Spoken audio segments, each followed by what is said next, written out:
আসসালামু আলাইকুম শিক্ষার্থীবৃন্দ, সবাই আশা করি ভালো আছেন। তো গণিত আসলে কোনো কঠিন বিষয় নয়। আপনি যদি বেসিক বুঝে গণিত শিখেন তাহলে গণিতের আর আপনার কাছে সহজ মনে হবে। তো প্রতিদিন অল্প অল্প করে গণিত শিখুন। যেমন আমি প্রতিদিন 10টি করে অঙ্ক দিচ্ছি, 10টি করে অঙ্ক যদি আপনি প্রতিদিন খাতা কলমে করেন এবং চর্চা করেন তাহলে দেখবেন যে মাসে আপনার অঙ্ক হচ্ছে 300টি, 3 মাসে প্রায় 900টি, 6 মাসে 1800টি অঙ্ক। তো চলুন শুরু করা যাক 20তম দিনের অঙ্ক। আজকে আমরা যে টপিকটা নির্ধারণ করেছি সেটা হচ্ছে আমাদের সূচক। এই সূচকের প্রথম 1 নম্বর অঙ্কটা আছে কি, দেখেন যে a⁴ সমান কত। আপনারা জেনে থাকবেন যে যেত বড় সংখ্যা হোক না কেন তার পাওয়ার যদি আপনি 0 দেন সেটা মান 1 হয়ে যাবে। আপনার মাথায় আপনি 0 দিলে আপনি 1 হয়ে যাবেন, তার মানে এই অঙ্কটার উত্তর হচ্ছে আমাদের 1। তো চলেন দ্বিতীয় বড় কি অঙ্কটা আছে, বলছে কোন শর্তে a⁴ সমান 1 হবে।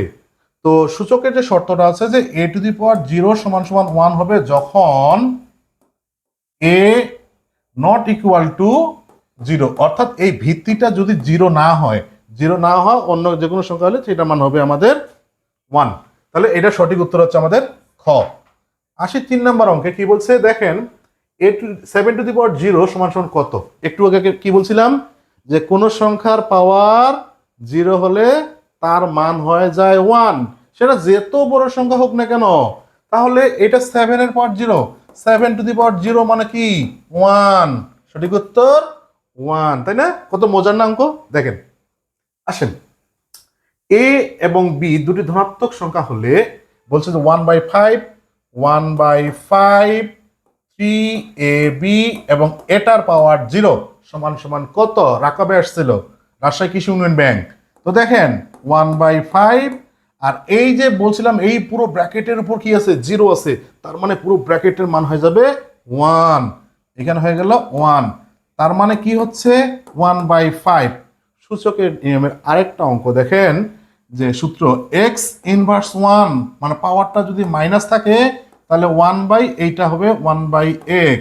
আবার যদি x⁻2 থাকে তাহলে 1/x², অর্থাৎ x⁻3 থাকে যদি তাহলে 1/x⁻3। তার মানে কি বোঝা যাচ্ছে এখানে ইনভার্স থাকলে 1 এবং এটার পাওয়ার এটা হয়ে যাবে। তাহলে দেখেন 1/5টাকে আমি লিখতে পারি 5⁻1। 5⁻1 মানে হচ্ছে 1/5। তাহলে সঠিক উত্তর হচ্ছে এখানে আমাদের 5⁻1। ওকে, আসেন পরের অঙ্কে কি বলছে 8² ইন্টু 8/0 এর মান কত। 8² আর 8 এর পাওয়ার 0, তাই না?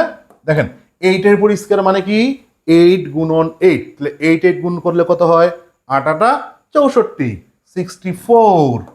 আর এই যে এইবার আবার 8/0, আমরা জানি কোন সংখ্যার উপর 0 হলে কি হয় 1, 1, তাহলে 64 ইন্টু 1 মানে 64, অ্যান্সার হলো 64।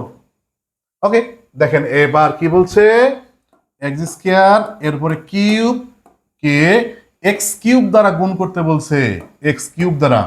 তাহলে দেখেন সূচকের নিয়মে a⁴m তার পাওয়ার যদি n হয়, পাওয়ারে কি হয় গুণ হয়, অর্থাৎ এর পাওয়ার হবে এই যে বিষয়টা এরকম। আমি একটু খোলাসা করি, a⁴m আমরা এইটাকে এইভাবে না করে এইভাবে একটু চিন্তা করি। দেখেন a² তার উপর হচ্ছে কিউব, তার মানে বোঝাচ্ছে আমরা কি জানি a³ সমান সমান কি জানি a তাই না? তাহলে a³ মানে কি এই যে এখন a²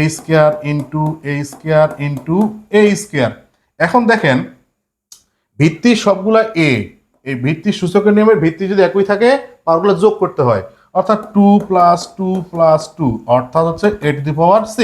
তাহলে এখানে এই যে পাওয়ার দুটো গুণ করলেই আমরা পাচ্ছি a⁶। তাহলে দেখেন তো এইখানে হচ্ছে আমাদের x এর পাওয়ার 3 × 6 গুণন x এর পাওয়ার 3। দুই জায়গায় ভিত্তি একই আছে না, সূচকের নিয়মে ভিত্তি একই থাকলে কি করতে হয় পাওয়ারগুলো যোগ করতে হয়। দুইটা ভিত্তির মধ্যে একটা ভিত্তি নিলাম, 6 + 3 সমান হলো x এর পাওয়ার 9, x এর পাওয়ার 9। হ্যাঁ, এবার দেখেন 7 নম্বর অঙ্কটা কি বলছে a⁴m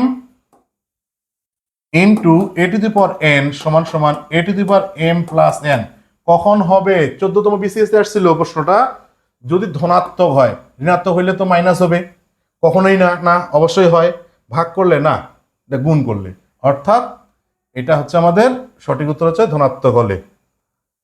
এবার আসেন 7 নম্বর। 8 নম্বর কি বলছে a⁴m M into A to the power N. একটু আগে আমরা দেখলাম দুইটা ভিত্তির মধ্যে একটা ভিত্তি নিব, যদি গুণ অবস্থা থাকে ভিত্তি দুটো, তাহলে আমরা কি পাওয়ারগুলো যোগ করবো, অর্থাৎ এম প্লাস এন। তাহলে এম প্লাস এন। 9 নাম্বার কি দেখেন, এ টু দি পাওয়ার হচ্ছে M into A to the power N into A to the power minus P. দেখেন তিনোটাই ভিত্তি এ এ এ, তিনটা ভিত্তি একই, তাহলে একটা ভিত্তি নেন। আর পাওয়ারগুলো যেহেতু গুণ অবস্থায় যোগ করব, তাহলে এম যোগ এন, এখানে যোগ হবে মাইনাস পি। তার মানে হচ্ছে A to the power M plus N plus minus minus P. তাহলে সঠিক অ্যান্সার কোনটা? ক নাম্বারটা। এরপরে দেখেন কি বলছে, A to the power 5 into A into A to the power minus 6। তাহলে আবার দেখেন প্রতিটা ভিত্তি এ একই ভিত্তি আছে, একই ভিত্তি থাকলে আমরা একটা ভিত্তি নিব, পাওয়ারগুলো যোগ করব। তাহলে এখানে 5 দিলাম যোগ, এখানে কোনো কিছু নাই মানে একটা 1 আছে, 1 আর যোগ হচ্ছে মাইনাস 6।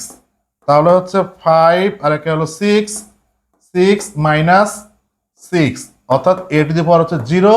কোনো সংখ্যার পাওয়ার 0 হলে তার মান হয়ে যায় 1। সঠিক উত্তর হচ্ছে আমাদের 1। এই ছিল আজকের নির্ধারিত 10টি অঙ্ক। যদি আপনাদেরকে এই ভিডিওটি ভালো থাকে, অবশ্যই কৃপণবোধ বা নিজের দায়িত্ববোধ থেকে একটা লাইক দিবেন, একটা শেয়ার দিবেন এবং ভালো লেগেছে এই জন্য একটা কমেন্ট করবেন। ধন্যবাদ সবাইকে। আসসালামু আলাইকুম।